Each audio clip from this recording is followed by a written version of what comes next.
Vepra e çdo personi matet me atë që ai bën më mirë. Kjo thënie e Imam Aliut, me kuptim të thellë, e thekson dhe përcakton rëndësinë e veprimeve dhe veprave të tyre të vërteta tek Allahu. Për të kuptuar thellësinë dhe rëndësinë e kësaj thënie, le t'i drejtohemi Kuranit, i cili na ofron ajete të shumta që mbështesin interpretimin e kësaj thënie. Allahu në surën Isra ajeti 80 thotë: "Dhe thuaj, Zoti im, më shpir në hyrje të së vërtetës dhe më nxirr në dalje të së vërtetës dhe më jep nga ana jote një fuqi ndihmuese."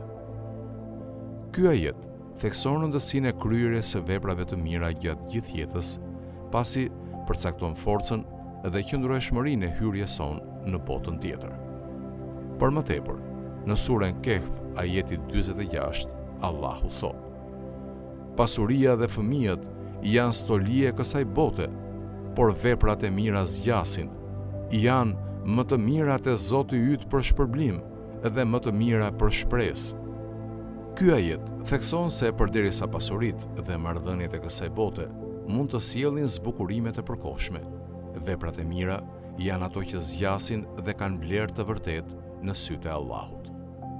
Thënia e Imam Aliut na kujton se vlerat tona si musliman nuk përcaktohen nga statusi ynë shoqëror, pasuria ose prejardhja, por nga cilësia e veprimeve dhe veprave tona.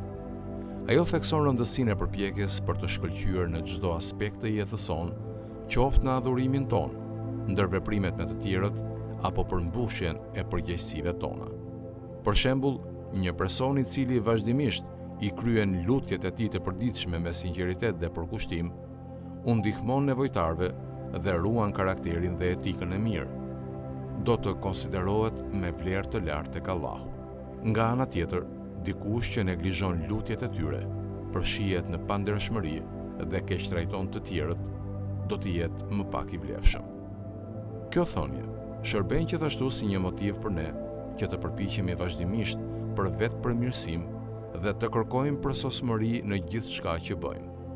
Na përkujton se veprimet tona kanë pasoja dhe se ne do të mbajmë përgjegjësi për to. Duke u fokusuar në të mirën dhe duke u përpjekur për përsosmëri, ne mund të rrisim vlerën tonë dhe t'i afrohemi Allahut. Për më tepër, kjo thënie na inkurajon të mendojmë mbi qëllimet tona pas veprimeve tona.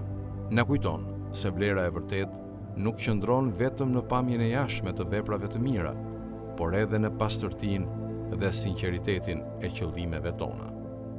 Siç thot Allahu në surën Insan, ajeti 9: "Ne ju ushqejmë vetëm për hir të Allahut. Ne për këtë nuk duam shpërblim as falënderim." Ky ajet thekson rëndësinë e kryerjes së veprave të mira vetëm për hir të kënaqësisë së Allahut dhe kërkimit të kënaqësisë së Tij, në vend të kërkimit të mirënjohjes apo lavdërimit nga të tjerët. Si përfundim, thënia e Imam Aliut na mëson se vlera jonë e vërtetë si musliman përcaktohet nga cilësia e veprimeve dhe veprave tona. Na përkujton të përpiqemi për përsosmëri në të gjitha aspektet e jetës sonë dhe të kërkojmë vazhdimisht vetë përmirësim. Duke vepruar kështu, ne mund të rrisim vlerën tonë tek Allahu dhe të arrijmë kënaqësinë e Tij. Allahu na dhuroft aftësinë për të bërë mirë dhe për të shkëlqyer në veprat tona dhe na pranoft përpjekjet tona.